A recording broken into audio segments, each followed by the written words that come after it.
Hello, and in today's drawing tutorial, I'm going to talk about drawing mandalas.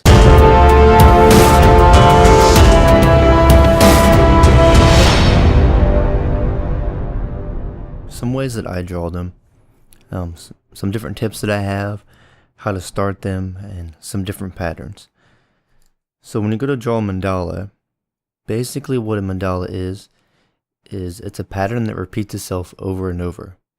It's usually symmetrical on all sides, so all the shapes from one side to the other side are usually the same. Although sometimes if you're drawing and you make a small mistake, it's not that big of a deal if it's not exactly the same on all sides, because it's really hard to do this when you're drawing. It's a lot easier to do it if you're doing a digital drawing. So I'm going to go ahead and show you the traditional way of drawing a mandala. To start the mandala drawing, you can draw a circle or any other type of shape such as a square or a triangle. So to start mine, I'm going to draw a circle, and then from that circle I can branch off into other shapes that go all the way around the circle and make different shapes from it. So to start, what I can do is I can just draw a shape like this that looks like a flower petal. And I can repeat that pattern over and over, all the way around the circle.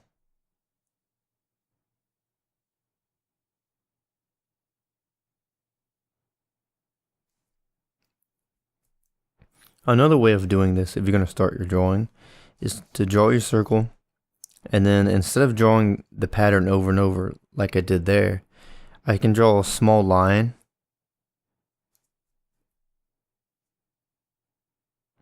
like that, and then from there I can then add my petals depending on how many lines I have around the circle.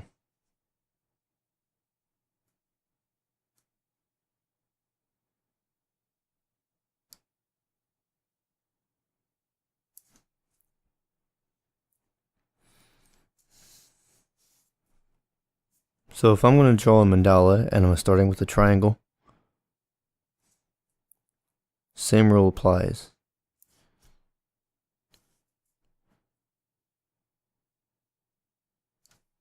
But for this, I'm going to be adding more triangles.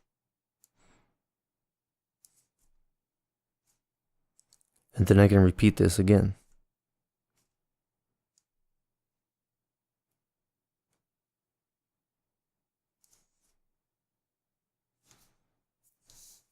Now when you're drawing your mandalas, it's probably best to use something that is like a micron, or maybe even something that's like a fine liner.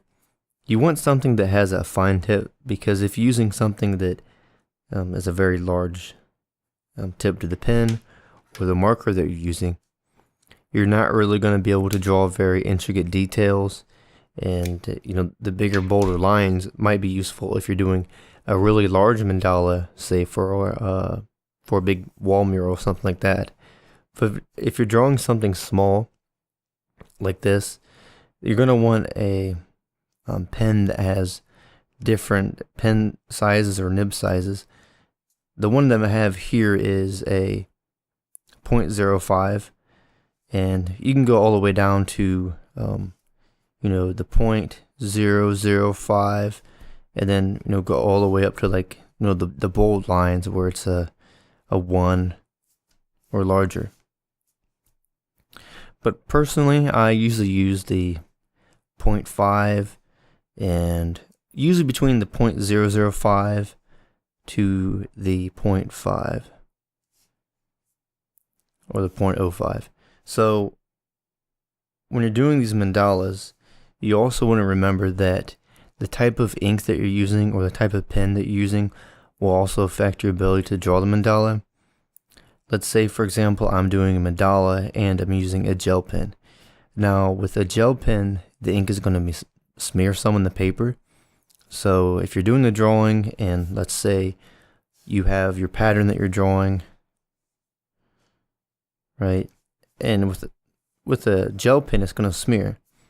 As you can see with this, I don't get any smearing at all. And so that's going to help you draw more detail when you're doing your mandalas, You don't got to worry about getting ink all over the place or having lines that are messed up. And when I first started doing mandalas, I started using the microns.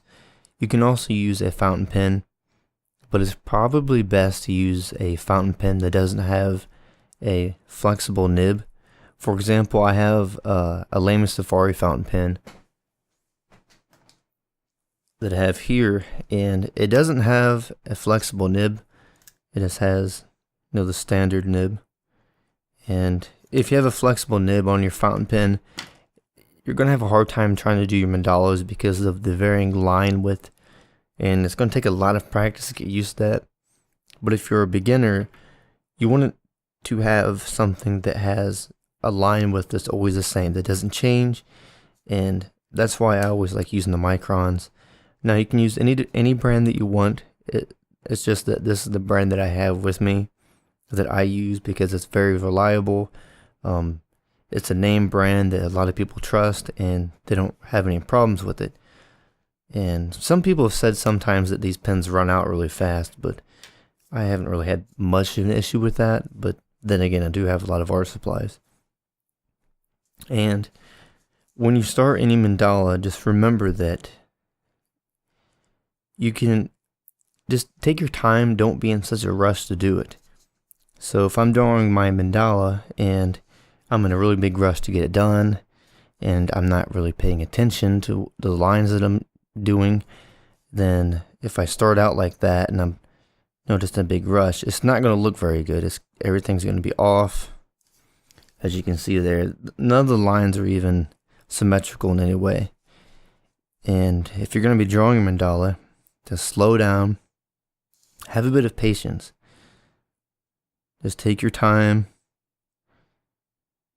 enjoy your lines more slowly, and not worry so much about trying to rush to get it done. Because when you just take your time doing this, you can focus a lot more and get more of the lines accurate, more symmetry in your drawing.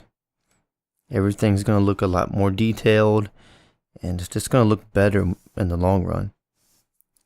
And I've also been asked about, when I'm drawing my mandalas, what's going through my mind, where do I get my ideas from? And mandalas are more of a meditative type of drawing. You're just repeating patterns over and over.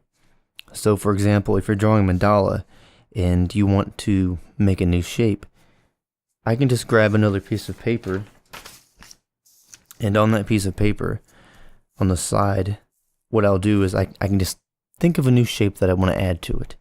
So for example, I can add something that's like a half crescent, and in that I can draw a circle and add another line around it. Then I can go back into my drawing, such as my mandala that I have here. I can add that shape to it then.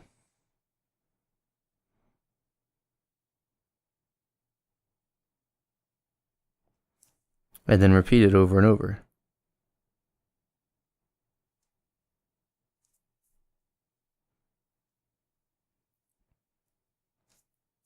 It's as simple as that. Even though mandalas look very complex and complicated, if you just break it down into repeating patterns over and over, it becomes much less complicated and very simplified. And that's really all a mandala is. It's just simplified lines and patterns that are repeated over and over to make a much more complex and very complicated form of art.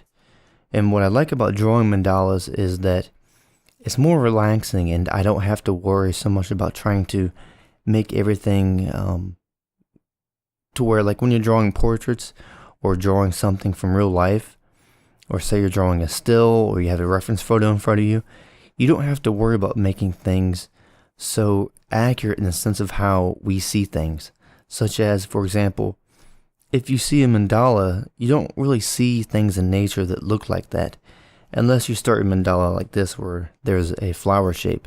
But other than that, there's not really anything in nature that looks like mandalas. There may be some patterns somewhat, but you don't really have those images or anything that are in our memory to where you can say, oh, that doesn't look like a mandala. To where if you look at a portrait or a drawing of someone's face or a figure drawing, you can look at that and you're able to recognize that, this doesn't look like a person, or this doesn't look like a portrait or a gesture drawing. And the reason is because of our ability to see patterns and recognize them. So when you see a portrait, you're able to recognize that, this doesn't look right based on our ability to see patterns in other faces and know that, a proportion is off, or maybe the nose is too long or the eyes are too small. You'll see those patterns, and once you see them over and over, our ability to see that allows us to differentiate between a drawing that's proportionate and one that's not proportionate. So when you see patterns in a mandala, as long as all the patterns are symmetrical on all the sides, it's not going to matter what pattern you're using, because we don't really have those type of patterns in nature. So back to what I was talking about, simplifying the complex parts of a mandala and making it more simple to understand. So when you're drawing mandala, there's all kinds of shapes that you can use. You can use a circle. You can use a triangle. You could use a square. You could use a rectangle. You can, even if you wanted to, when you're drawing a mandala, you could pick organic shape or something from nature, or anything really, and you could just put that into your mandala. And all a mandala is repeating pattern over and over. So if I wanted to draw a face in the mandala and draw that over and over, I could do that. Or if I wanted to draw, like say for example, I had my mandala and I want to draw, let's say I want to draw a pen.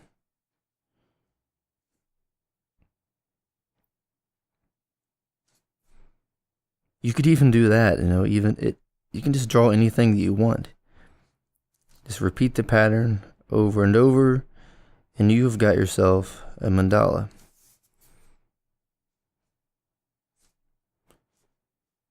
So you just take simple patterns, simple lines or simple shapes, and just keep repeating them over and over, and you'll have yourself a mandala. And if you keep practicing this over and over, you'll be able to have more patterns in your memory that you can draw. For example, if you're first starting, you'll just be able to do circles and triangles. Or let's say you're starting out and you have a triangle, and in that triangle you add more triangles, and then you add more on the outside, and then you just keep repeating over and over.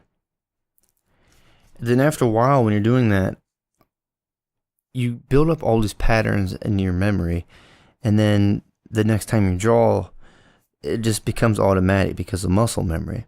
And so, for example, if I'm drawing this mandala here, and I want to draw another one, but I want to make it different, I'll think, oh hey, I started with a triangle, and now this time I want to draw my triangle with a line around it, and I can draw another one with a line around it. And I'm like, oh, hey, I'm doing this type of pattern. So you can take a triangle like this and just draw lines on the outside of it, repeating over and over. You can do the same with a circle. Just keep drawing it like that, and you can draw your circle here, and then repeat that pattern. So it's just repeating patterns over and over. And like I said, the more you do this, and the more you keep practicing and keep drawing new patterns, you'll be able to remember them a lot better. And when you're doing your mandalas, it'll be more relaxing and meditative, to where when you first start, it might be a challenge because you're not sure of what lines to make, what shapes to put into it. And one thing you could do if you want to practice your mandala drawings is have an extra sheet of paper with you, and just draw on that sheet of paper the new patterns that you have, and use that as a reference.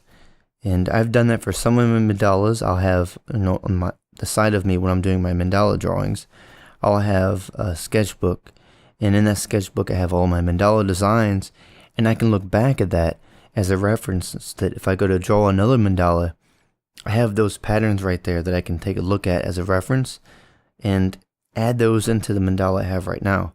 So let's say I'm drawing a mandala and I have a different pattern that I've designed. So this would be an example. And let's say that I want this pattern here to stay the way it is, but I want to use different patterns that are in another mandala, and I'm not sure which one to use. So I can look back on all the sketches that I have before, and then let's say, oh, in my other sketchbook, I have a pattern that's maybe like this one here, or maybe it's a pattern like this. And let's say for that drawing specifically, I want to use more triangle patterns, so I can look back at it and be like, oh, I like how that one looked. But then I have this one here, and I think to myself, no, I like these repeating lines that go around it, and it kind of makes it look like a wavy pattern or something that's moving from the center. So what I'll do is I'll think to myself, hey, I like that, so I'm going to use that pattern there, then add that to this drawing. It's kind of like the files in your computer, and you can type it in on WordPad or whatever document you have in your computer. You can save the different patterns that you've drawn, type them out. But the difference between just typing on your computer what patterns you have and having a piece of paper as a reference is that you actually have the drawing there beside you. And what you could do is, if you have a digital drawing pad or use your scanner, you can just scan your mandala designs and all the patterns that you have, save that to your computer, and you can put that into a document or a file like WordPad or anything else, and you can have all those patterns on there, and you can add little notes underneath it. But if you wanted to do it the traditional way, you could just write it down on a piece of paper, have your sketchbooks beside you, and then you have all the different patterns there to add to any mandala design that you have. And so another question I've gotten about when I'm drawing my mandalas is, what type of ink should I use? And the type of ink that you use should be an ink that dries fast. It shouldn't be an ink that is going to bleed on the paper a lot or feather or have smearing. And the ink that I'm using for this Lamy Safari, it is a Noodler's ink. It's called the Heart of Darkness. It dries pretty quick, and you don't want an ink that takes a long time to dry, because then you're just going to get a mess everywhere. And so that's why I like using these microns, because you don't have to worry about line variation and everything, to whereas you might have a little bit of a problem with that with a fountain pen. And I think the problem that people might be running into with their fountain pens if they're doing mandalas is that they're pressing too hard on the paper when they're drawing. Now, you're supposed to get a uniform line. If you're pressing really hard and the line width is changing with a fountain pen that has a nib that's not supposed to bend, then you're probably pressing too hard. Also, what I like about the micron pens for drawing mandalas is that the ink that's in it is archival, and they come in different nib sizes, and the ink doesn't smear or anything. So I think if you pick up a pack of these, I'll leave a link in the description of the video so you can find these online. But I think if you pick up a pack of these, they come in the different nib sizes, you'll be fine. You can use any pen if you want to, it doesn't matter. You could use a gel pen. You can use even a ballpoint pen. It's just that for consistency of the lines and not having to worry about smearing, I would just use a pen such as a fine liner or a micron. Now, when you're using a ballpoint pen, the problem with the ballpoints is that you have to press on the paper. And if you're doing mandalas, there's a lot of intricate designs and patterns in it. So if you're constantly pressing on the paper over and over for an extended period of time, your hand's going to get really tired, and then it's going to cramp. And so that's why I advise that it's best to use fine liners or micron or fountain pen for drawing them. So some other tips I have for drawing mandalas is listening to music. Depending on if you're someone that can concentrate while you're drawing and while listening to music, it kind of depends. I mean, it varies from person to person, but for me, if I'm drawing mandalas, it's always been easier for me to draw mandalas when I'm listening to music. I can put on an album and I'll have the album play for until it's done, and then I'll queue up other albums and then I have those play. And depending on the type of music that I have playing, that's going to affect the type of mandala that I'm drawing. If I have some music that's heavy metal, I might be drawing more erratic and sketchy and fast. To whereas if I'm listening to something that's more relaxing, then my mandala drawings are going to be usually a little bit more intricate, more detailed, and they take longer, but at the same time, I'm more concentrated, so it doesn't seem like it's taking as long. To whereas if I'm listening to like heavy metal or hard rock while I'm drawing my mandalas, then it feels like it's taking a longer time to get done. But it's all up to you. It kind of depends on what you prefer: music while drawing mandalas or music without drawing mandalas. And that is a topic I'll cover in another video, is listening to music while drawing. But those are some of the tips that I have for today for drawing mandalas. If you have any questions about the way I draw mandalas, if you have any suggestions or any other tips for drawing them, just go ahead and let me know in the comments below this video. Hope you have a great day. Please subscribe, and I'll see you in the next video.